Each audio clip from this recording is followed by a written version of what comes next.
Sir Prithviraj గారు మీరు చెప్పారు కదా, ఇప్పుడు ఇందాక కూడా నేను విన్నాను యాక్చువల్గా పాట గురించి కూడా మీరు చెప్తా ఉన్నారు.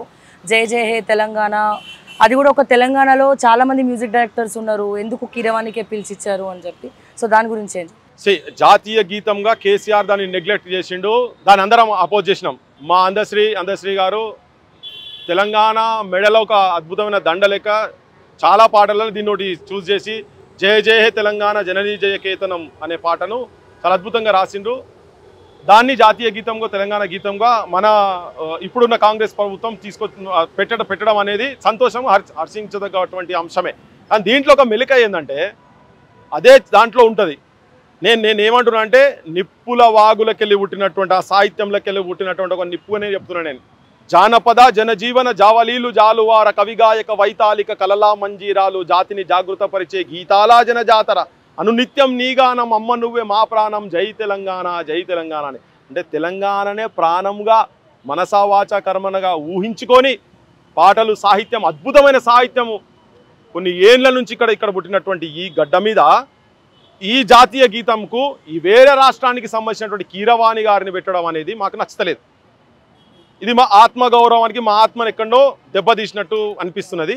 ఇది కరెక్ట్ కాదు. మా దగ్గర ఇక్కడ కొన్ని వందల వేల మంది లక్షల మంది చిన్న డప్పు అనే మ్యూజిక్ తోటి ఉద్యమాలకు పోయి అడవులకు పోయి తుపాకులు పట్టుకొని ప్రాణత్యాగం చేసినటువంటి గడ్డ ఇది. నేను తుపాకుల సంఘాల గురించి నేను ఏంటంటే సపోర్ట్గా నేను అట్లా మాట్లాడుతున్నాను. నేను కళాన్ని నమ్మినోని కనుక చెప్తాను. కానీ సాహిత్యం ఇక్కడ గద్దరసంటోళ్ళు కూడా పెద్ద సాహిత్యంతో పల్లె కన్నీరు పెడుతుందో కనిపించని కుట్రల తల్లి బందీ అయిపోయిందో కనిపించని కుట్రల కుమ్మరి వాముల తుమ్మలు మొలిసను కమ్మరి కొలిమిల దుమ్మురేగను పెద్దవారి మొద్దువాడినది సాలెల మగ్గం సడుగులిగినాయి సేతు వృత్తిలా సేతులిగినాయో అని అద్భుతమైన సాహిత్యంతో పల్లెల పాట దానికి మ్యూజిక్ డైరెక్షన్ చేసినట్టు వందే మాతరం శ్రీనివాస్ లాంటి వాళ్ళు ఉన్న తర్వాత కూడా ప్రభుత్వాలు కూలిపోయినాయి. అంటే ఏదైనా సాహిత్యం జనం గుండెకు తలగాలి. అసలు గుండెకు తలిగేటువంటి మ్యూజిక్ డైరెక్టర్లు ఇక్కడ ఉన్నారు, చాలా మంది డప్పుతో కూడా ఇన్ఫ్లుయెన్స్ చేసిన వాళ్ళు ఉన్నారు. కాబట్టి ఇక్కడి వాళ్ళని పెట్టండి. తెలంగాణ గట్టు మీద సందమమయ్యో పాట వాటిలో కూడా ఇంకెక్కడో బాంబే అట, మరి నాకు తెలియదు ఎంతవరకు కరెక్ట్ నాకు తెలియదు. కానీ ఇక్కడ యాస రావాలన్నా ప్రాస రావాలన్నా ఇక్కడోళ్ళు వాడితేనే చక్కగా వస్తుంది. ఇక్కడోళ్ళు వాడితేనే వస్తుంది. ఆ మాధుర్యము అది ఏది ఉన్నా కానీ గుండెకు తలగాలి. మీరు ఏదైతే అనుకుంటున్నారో అది తలగాలంటే బయట వాళ్ళు వాడితే కిరాయికి వచ్చిన వాళ్ళతో కాదబ్బా, మన సొంత ఇంట్లో చాలా మంది ఉన్నారు ఇక్కడ. నేను వాళ్ళ గొప్పతనాన్ని వాళ్ళ ఆస్కార్ అవార్డుల గురించి నేను చెప్తలేను. ఆస్కార్ అవార్డు మరి మా చంద్రమోహన్ కూడా వచ్చింది కదా, మరి అట్లా అంటే ఆయన రాసిన దానికి కూడా వచ్చింది కదా. ఆస్కార్ అవార్డులు రాగలిగేంత స్థాయిలో గతంలో ఎంతో మంది ఉన్నారు. ఆస్కార్ అవార్డులు ఏంది ప్రజల లోపల పోయేది ఇక్కడ అంతే కదా. అంటే ప్రజలను తన ప్రాణాలకు తెగించేటువంటి స్ఫూర్తినిచ్చేటువంటి సాహిత్యము ఆ మ్యూజిక్ పుట్టినటువంటి నేల ఇది. ఈ తెలంగాణ అంటేనే కళలకు ప్రతీక. ఇక్కడ నీకు ఒక్కరు దొరుకుతలేరా నీకు ఇక్కడ ఈ ప్రాంతంలో? మాకైతే అది నచ్చలేదు. నువ్వు టీజీ అన్నప్పుడు నీకు సపోర్ట్ చేసినాము, జయ జయ తెలంగాణ గీతంగా ప్రకటించినప్పుడు మేము హర్షించినాం.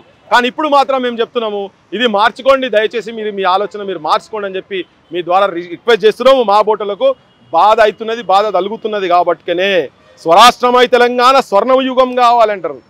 స్వరాష్ట్రమైంది కానీ స్వర్ణయుగం ఇంకా కాలే. కానీ స్వర్ణయుగానికి తీసుకుపెట్టే ఆలోచనలు కూడా దయచేసి చేయాలని చెప్పి ప్రభుత్వాన్ని, ముఖ్యమంత్రి గారిని, వారి మంత్రి మండలిని, నీకు ఆందోళన నువ్వేమైనా మంచిగా చేసుకోవాలనుకుంటే ఇంకేమైనా చూసి చేసుకొని ఆయన.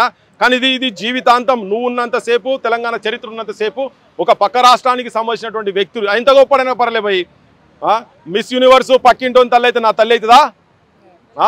ఐశ్వర్యరాయలు ఎక్కడో అయితే నా తల్లి నాకు ముద్దు, మా అమ్మ నాకు అందరికన్నా ప్రపంచంలో అందగత్తి ఎవరంటే మా అమ్మ అని చెప్తా. అది ఎవరి ప్రేమ వాళ్ళకు అది ఉంటుంది. కనుక నువ్వు ఎక్కడో రాష్ట్రానికి తీసుకొచ్చి గొప్పలు కావచ్చు, వాళ్ళు చాలా గొప్పలు కావచ్చు. కానీ ఈ మట్టి వాసనలకు వచ్చినటువంటి సాహిత్యము, ఈ మట్టిలో పుట్టినటువంటి బిడ్డల చేతులనే మ్యూజిక్ డైరెక్షన్ కనుక ఉండేది ఉంటే ప్రజలు హర్షిస్తారు. నువ్వు 10 కాలాల పాటు నీ చరిత్ర ఉంటుంది. నీకు ఆ ఫీలింగ్ ఎందుకు లేదంటే నువ్వు మూమెంట్లో లాఠీ దెబ్బలు తిన్నోని కాదు, నువ్వు మూమెంట్లో జైలు పోయినోని కాదు. కాబట్టి నీకు తెలుస్తలేదో నాకు తెలియదు. కానీ నువ్వు ఆ సోపది బంద్ చేయిజరా, ఆ సోపది బంద్ చేసి నువ్వు ఈ ప్రాంతంకు సంబంధించినటువంటి సాహిత్యం. అందుకనే మళ్ళీ రిపీటెడ్గా ఏం చెప్తున్నా ఏంటంటే నిప్పుల వాగనే తెలంగాణ సాహిత్యాన్ని మొత్తం ఒక పుస్తకం రూపంగా మా అందశ్రీ అన్న తీసుకొచ్చిండు. అందరికి సంబంధించినటువంటి అందరి సాహిత్యాన్ని తీసుకొచ్చి అక్కడ పెట్టింది. కాబట్టి ఆ సాహిత్యాన్ని చదివిన ఒక నిప్పుల రవ్వ నేను. అందుకనే నా లోపల రగిలి నేను అది నీకు విజ్ఞప్తి చేస్తున్నా. అందశ్రీ అన్న, నా మాటలలో నీకేమైనా అటు ఇటు అనిపిస్తే కావచ్చు, నీ నిర్ణయం కూడా నేను అనుకుంటలేను. కానీ ఈ తెలంగాణ నువ్వు ఉట్టిగా మ్యూజిక్ లేకుండా నువ్వు వాడితే జనం లోపలికి వెళ్ళిపోయింది.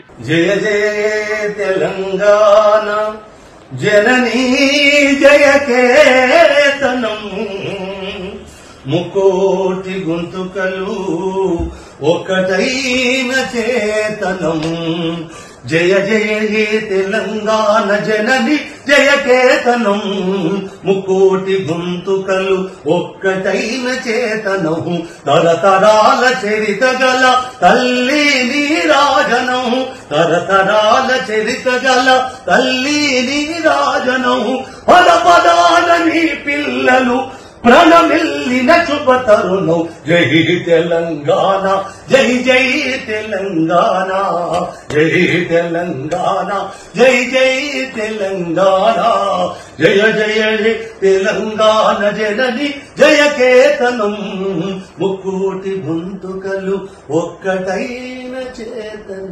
మాయమైపోతున్నాడమ్మా మనిషి అన్నవాడు, మచ్చుకైనా లేడు మానవత్వం ఉన్నవాడు, నూటికో కోటికో ఒక్కడే ఒక్కడు యాడ ఉన్నడో వాడు కంటికి కనరాడు అంటే ప్రపంచం మొత్తం వెళ్ళిపోయిందన్నా. నీకు నీ గొంతుకు నీకో మ్యూజిక్ కావాలి నాన్న, నీకు కీరవాణి అవసరమా అన్న? ఇవి కాదు, అది అవసరం లేదు. నువ్వు చాలు పర్వతం అసంటి మనిషివి, పర్వతం అసంటి సాహిత్యం. అటువంటి వాళ్ళు చాలా మంది, నీ శిష్యులు అటువంటి వాళ్ళు చాలా మంది ఉన్నారు మొత్తం తెలంగాణలో. మొత్తము మ్యూజిక్ డైరెక్టర్లు కొత్త కొత్త వాళ్ళు చిన్న చిన్న సినిమాలు తీస్తున్నారు, చిన్న చిన్న నాటకాలు తీస్తున్నారు. ప్రపంచం మొత్తం ఇట్లా వెలిగిపోతున్నది. ఎంతమంది లేరు తెలంగాణలో గాయకులు? ఎక్కడో బాంబేకి వెళ్ళి తీసుకురావాలన్నా? చాలా మంది ఉన్నారు కదా ఈ గడ్డ మీద. సో వాళ్ళతో పాడిపి గద్దర్ శిష్యులు, గద్దర్ లాంటి వాళ్ళు, గద్దర్ లెక్క వాడగలిగిన వాళ్ళు, గద్దర్ తయారు చేసినటువంటి టీంలు కూడా చాలా ఉన్నాయి. మా విమలక్క ఉన్నది, విమలక్క టీంలు ఉన్నాయి, ఎంతో మంది ఉన్నారు కదా ఇక్కడ. ఎవరో ఎక్కడో ఎందుకు? అందుకనే ఏంటంటే ఈ గడ్డ ఔన్నత్యాన్ని, ఈ గడ్డ ఆత్మగౌరవం ఎప్పుడు నిలబడుతుంటే ఈ ప్రాంతంకు సంబంధించినటువంటి వాళ్ళే దానికి మ్యూజిక్ డైరెక్షన్ కనుక చేసి పాట కూడా ఇక్కడతోనే కనుక పాడిపిస్తే, ఆ పాటలతోనే కదా బయటకు వచ్చి మొత్తం అన్ని వదులుకొని జీవితాంతం పడితే తిరిగినంత కూడా ఆ పాటల సాహిత్యమే కదా. ఎందుకంటే అటువంటి వాళ్ళతో పాడిపోయాలని చెప్పి నేను విజ్ఞప్తి చేస్తున్నాను. Thank you sir, thank you so much.